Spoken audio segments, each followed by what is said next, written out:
TNT Urdu voice میں خوش آمدید۔ آئیں آج کی کہانی سنتے ہیں۔ عزت بیگ نے ٹھنڈی سانس لے کر جواب دیا، میں نے تمہاری باتیں توجہ سے سنی، تم نے جو کچھ کہا اس میں ایک لفظ بھی غلط نہیں، مگر میں کیا کروں؟ عقل کہتی ہے کہ بخارا کا رخ کر، مگر سونے کی مونی صورت راستہ روک کر کھڑی ہو جاتی ہے۔ اس کی خوشبو میرے خون کی گردش میں شامل ہو گئی ہے، میں اس خوشبو سے دور رہنا بھی چاہوں تو نہیں رہ سکتا۔ اب گجرات کی رات میری رات ہے اور گجرات کی صبح میری صبح ہے۔ اگر تم یا میرے دوست میرا ساتھ چھوڑنا چاہتے ہیں تو میں کسی کو نہیں روکوں گا۔ میں یا تو اس سرزمین کی شہزادی حاصل کروں گا یا پھر اس زمین میں دفن ہو کر رہ جاؤں گا۔ مگر آپ یہ کیوں نہیں غور کرتے کہ اگر آپ نے تلی کی دکان پر جانا نہ چھوڑا تو ایک دن آپ کو گجرات سے بے عزتی سے نکلنا پڑے گا۔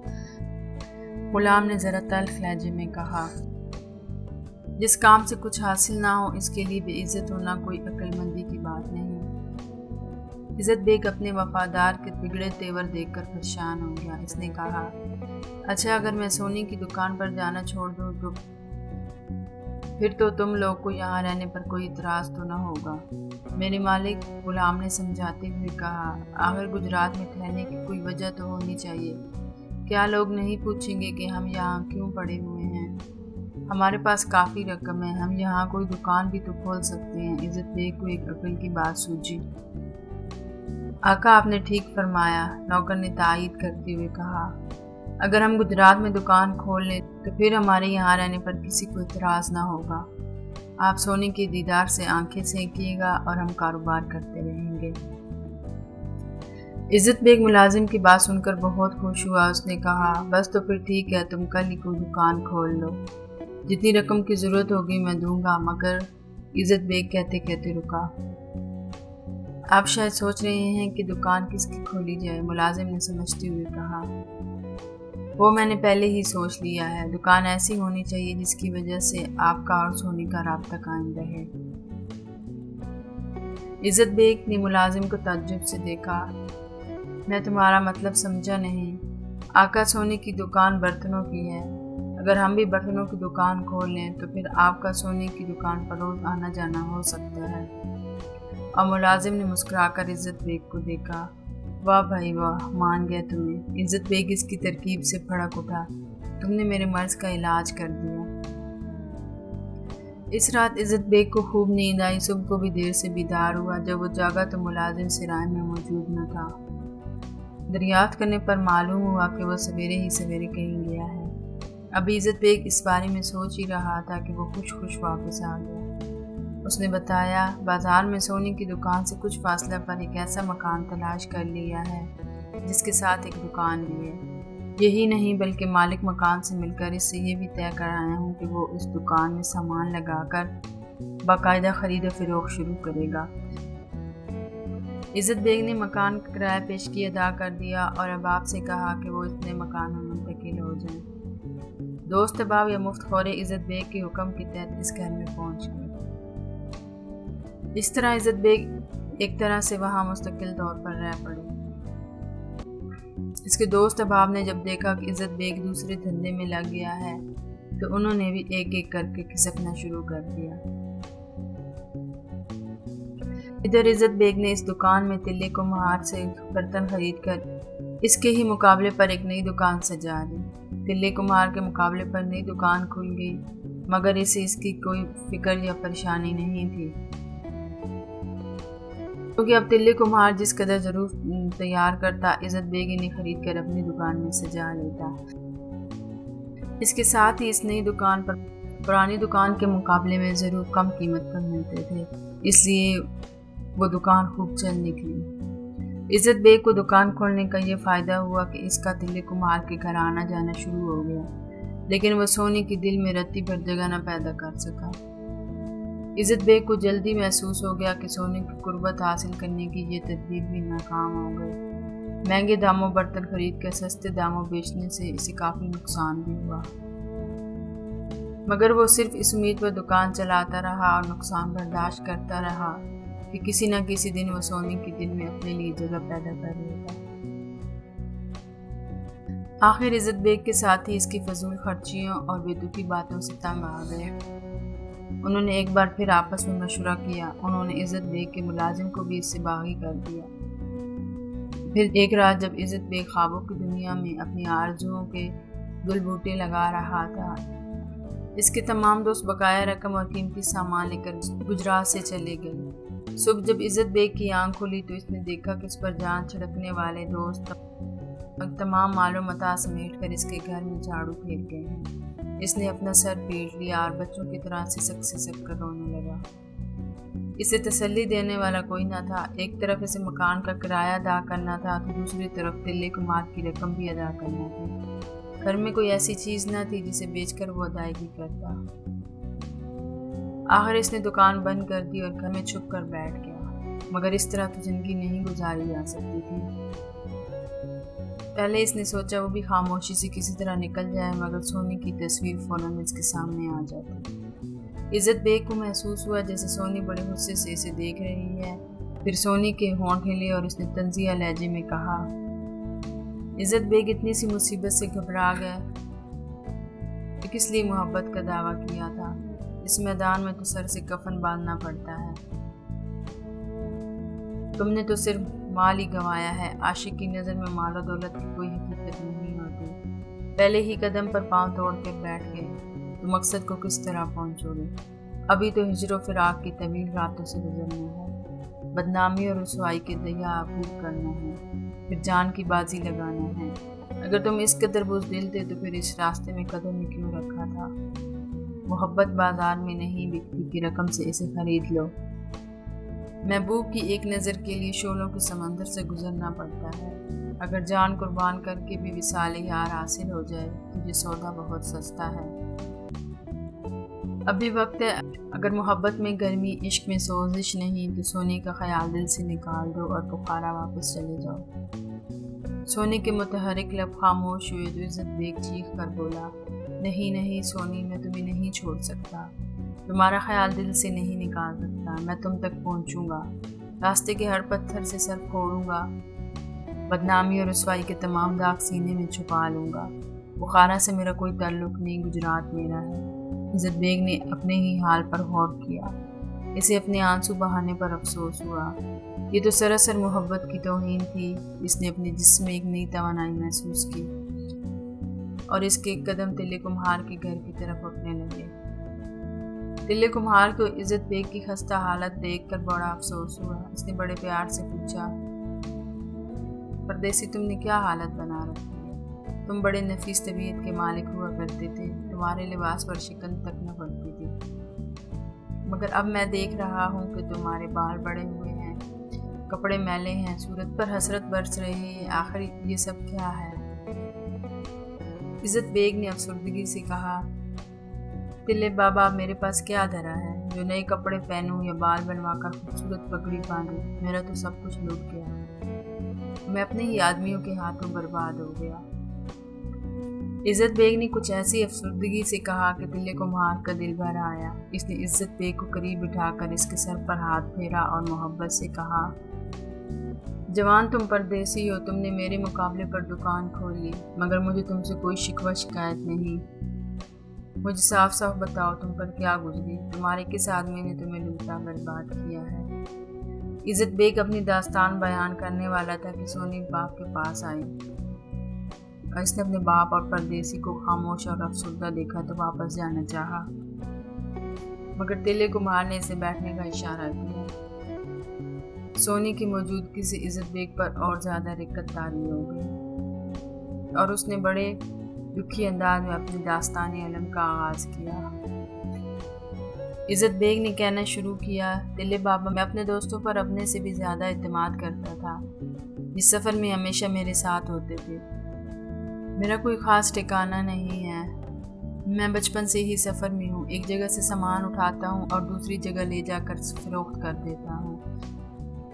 تلے بابا، گجرات کا شہر دریائے چناب کا کنارہ، ہواؤں کے جھونکوں میں بسی ہوئی خوشبو، ہر جگہ کی گجرات کی بے جان اور جاندار چیز میں مجھے ایسے جاذبیت اور حسن نظر آیا کہ یہ خطہ مجھے جنت کا ٹکڑا اور بہشت بری کا ایک حصہ معلوم ہوا۔ میں نے فیصلہ کیا کہ میں اپنی عمر گجرات میں ہی گزاروں گا اور اس سرزمین میں دفن ہو کر اپنی روح کو تسکین دوں گا، مگر میرے بے وفا دوستوں اور نمک حرام ملازم نے مجھے دھوکہ دیا۔ میں نے سب کے فائدے کے لیے دکان کھولی تھی، مگر انہیں شاید یہ بات پسند نہ آئی اور ایک شب میری ساری دولت اور قیمتی سامان لے کر وہ کسی طرف نکل گئے۔ اب میں بالکل بے سہارا ہوں، آپ کا کچھ قرض مجھے ادا کرنا ہے اور محلے کی دکان کو بھی کچھ دینا ہے، اور میرا حال یہ ہے کہ میرے پاس ایک کھوٹی کوڑی نہیں، مجھے تو اس پردیس میں کوئی بھیک بھی نہیں دے گا۔ عزت بیگ کی یہ بات شاید سونی کو ناگوار گزری، اس نے چمک کر باپ سے کہا، او بابا، یہ پردیسی دیکھنے میں تو 6.5 فٹ کا ہٹا کٹا جوان معلوم ہوتا ہے، مگر بات بھیک مانگنے کی کرتا ہے۔ کیا اس کے ہاتھ پیروں میں اتنی بھی طاقت نہیں ہے کہ محنت مزدوری کر کے اپنا پیٹ پال سکے؟ دلے کمار کچھ کہنا چاہتا تھا، مگر عزت بیگ اس سے پہلے ہی بول پڑا، سونی، میں بھیک مانگنے والوں پر لعنت بھیجتا ہوں، وہ تو میں نے یوں ہی ایک بات کہی تھی، دلے بابا کے پاس میں اس لیے آیا ہوں کہ مجھے کسی کام پر لگا دے۔ میں چاہتا ہوں کہ میرا کسی جگہ ٹھکانہ ہو جائے تو میں سب کا قرض ادا کر دوں۔ سونی کو جیسے عزت بیگ کی باتوں سے اطمینان سا ہوا، اس نے اپنے باپ کی طرف اس طرح دیکھا جیسے وہ پریشان حال پردیسی کی سفارش کر رہے ہو۔ دلے نے کچھ سوچتے ہوئے کہا، تمہاری کہانی بڑی دردناک ہے، سچ ہے کہ اس دنیا میں سب مطلب کی یار ہے، کوئی کسی کا ساتھ نہیں دیتا۔ تمہاری باتوں سے ہمت کا اظہار ہوتا ہے، میں تمہیں جلد کسی اچھے کام پر لگا دوں گا۔ اس وقت میں یہی کر سکتا ہوں کہ تمہیں اپنے ساتھ رکھ لو۔ میرے ہاں کوئی خاص کام نہیں، گھر کی صفائی کرتے رہنا یا بازار سے سودا سلف لا دینا۔ عزت بیگ کا دل خوشی سے اچھلنے لگا، سونی کی صورت دیکھنے ہی کے لیے تو اس نے یہ دکان کھولی تھی اور اتنا گھاٹا اٹھایا تھا۔ اب وہ سارے گھر کی صفائی کرتا، کوڑے کا ٹوکرا سر پر رکھ کر باہر پھینکنے جاتا، بازار کا پورا کام کرتا اور رات کو سب کے سونے کے بعد ایک کوٹری میں پڑھ کر سو جاتا۔ بخارا کے ملک کا بیٹا عزت بیگ سے وہ ماہیوال بن گیا اور اس نام سے پورے محلے اور بستی میں مشہور ہو گیا۔ وہ اس قدر محنت اور وفاداری سے کام کرتا کہ دیکھنے والے حیران ہو جاتے۔ ماہیوال اس کو اپنی خوش نصیبی سمجھتا کیونکہ تمام دن سونی اس کی آنکھوں کے سامنے رہتی اور اس کا چوٹ کھایا ہوا دل سونی کی دیدار سے سکون پاتا تھا۔ ماہیوال کو سونی کے گھر رہتے ہوئے 1 سال گزر گیا، مگر سونی اب تک اپنے دل کا حال نہ جان سکی۔ ماہیوال نے بھی اپنے منہ پر خاموشی کی مہر لگائی تھی اور اپنی طرف سے کوئی بات نہ چھیڑنا چاہتا تھا، مبادا وہ گھر سے نکالا جائے اور محبوب کے دیدار سے بھی ہاتھ دھونا پڑے۔ دلے کمار اس کے کام سے بہت خوش تھا، اسے صرف روٹی کپڑے پر ایک چست و توانا نوکر مل گیا تھا۔ ماہیوال کی پھرتی اور ہوشیاری دیکھ کر دلے نے اسے اپنی بھینس چرانے پر بھی لگا دیا اور ماہیوال گھر کا ملازم ہونے کے ساتھ ساتھ دلے کے مویشیوں کا چرواہا بھی بن گیا۔ ماہیوال صبح کو پہلے گھر کی صفائی کرتا، پھر بھینس لے کر دور نکل جاتا۔ دوپہر کو بھینس چھوڑ کے وہ روٹی کھانے نہیں آ سکتا تھا، اس لیے ماہیوال کی روٹی باہر بھیجی جاتی تھی۔ یہ کام تلے کو خود کرنا پڑتا تھا، کبھی تلے کی بیوی روٹی لے کر جاتی اور کبھی ایسا اتفاق بھی ہوتا کہ میاں بیوی دونوں کام میں مصروف ہوتے تو سونی کو ماہیوال کے پاس جانا پڑتا۔ سونی روٹی کی چنگیر سر پر رکھتی اور لسی کی مٹکی بغل میں دبا کر ماہیوال کے پاس جاتی۔ وہ دن ماہیوال کے لیے عید سے کم نہ ہوتا۔ ماہیوال جان بوجھ کے کھانے میں دیر لگاتا اور سونی خونخوار نظروں سے اسے دیکھتی رہتی۔ ماہیوال دل ہی دل میں مسکراتا۔ اس نے کئی بار سوچا کہ تنہائی کے لمحات سے فائدہ اٹھائے اور محبوب کے سامنے اظہار محبت کر کے اپنے دل کا بوجھ ہلکا کر لے، مگر ہر ایسے موقع پر سونی کے حسن کا رعب اس پر اس طرح چھا جاتا کہ وہ ارادے کے باوجود کچھ نہیں کہہ پاتا تھا۔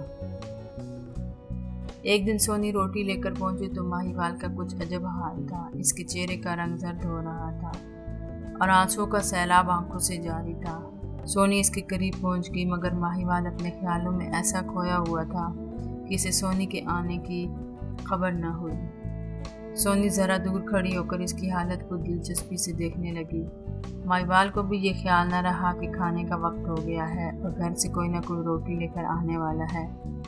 سونی کھڑے کھڑے تھک گئی، مگر ماہیوال اپنے خیالوں سے نہ چونکا اور اسی طرح بیٹھا آنسو بہاتا رہا۔ تنگ آخر سونی آگے بڑھی۔ جگہ یک ماہیوال کی اس پر نظر پڑی اور وہ شرمندہ سا ہو کر اپنے آپ سے پوچھنے لگا۔ سونی نے بغیر کچھ کہے روٹی کی چنگیر اس کے سامنے رکھ دی اور ایک طرف لسی کی مٹکی بھی بھر دی۔ ماہیوال نے حسب معمول کھانا شروع کیا۔ سونی نے دیکھا کہ ماہیوال بڑی بے دلی سے نوالے اٹھا رہا ہے اور بیچ بیچ رک کر کچھ سوچنے لگتا ہے۔ اس دن ماہیوال نے معمولی غذا سے آدھا کھانا کھایا اور لسی پی کر ہاتھ پونچھ لیے۔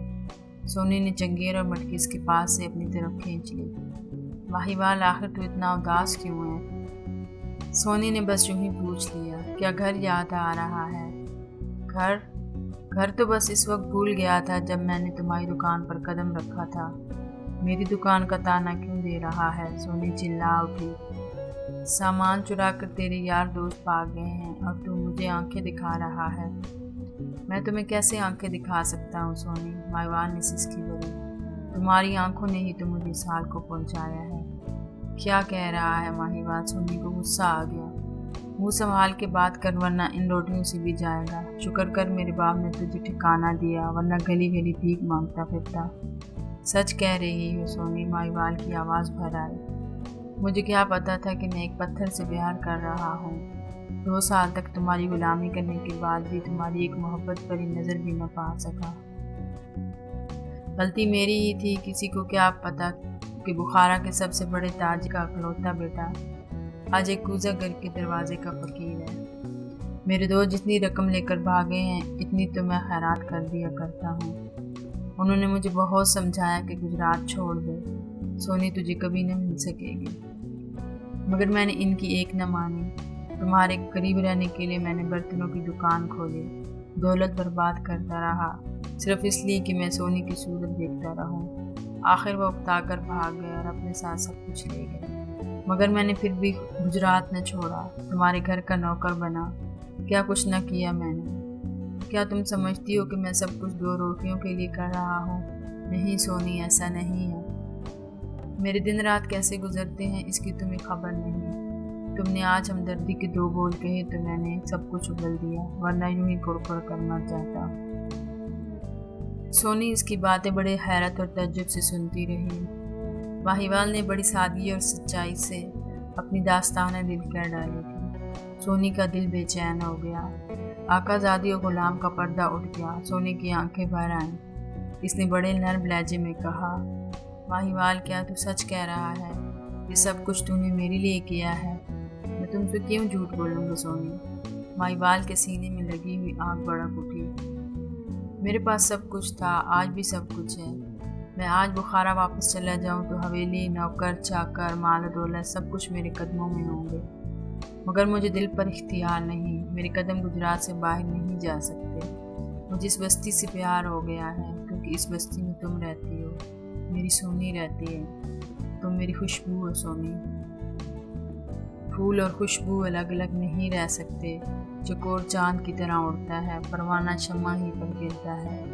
تمہاری مہک اور تمہاری مسکراہٹ تو میری زندگی ہے سونی۔ میرے ماہیوال، پیارے ماہیوال، ایک بے خودی کے عالم میں سونی کے منہ سے نکلا۔ ماہیوال کا چہرہ کھل اٹھا۔ اس نے نظر اٹھا کر سونی کو دیکھا اور سونی کا سر آہستہ آہستہ اس کے شانے سے لگ گیا۔